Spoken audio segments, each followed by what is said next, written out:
The African Union Country Review Mission has commenced sectoral consultations for the validation of Nigeria's self-assessment report in the second peer review process. The AU mission was at the National Institute for Security Studies as well as the National Commission for Refugees, Migrants and Internally Displaced Persons in Abuja, where homegrown solutions to African challenges were canvassed. Mitari Ikben reports. The National Institute for Security Studies carried out harmonization of data obtained on Nigeria's second peer review, hence this visit by the African Union Mission to validate the country's self-assessment report.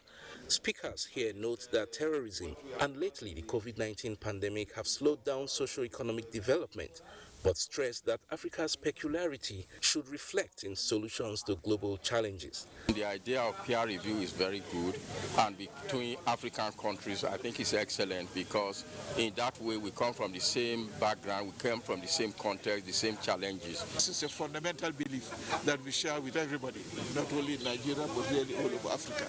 And I'm glad that the most populous country in Africa is adhering to that and is propagating that.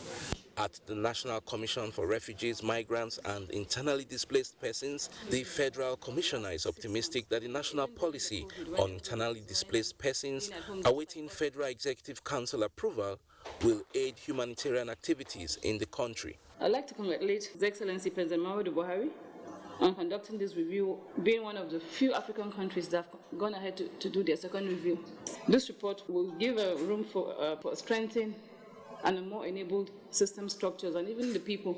The AU mission was also at the EFCC headquarters, where the chairman, Abdurrashid Bawa, promised to support the African peer review mechanism to promote good governance in the country. For this all-important exercise, as we have been directed by the government of His Excellency President Muhammadu Buhari to give you all the necessary cooperation. Nigeria's second peer review is anchored on 4 thematic areas of socio-economic development as well as corporate governance. In Abuja, Mitari Ikben, NTA News.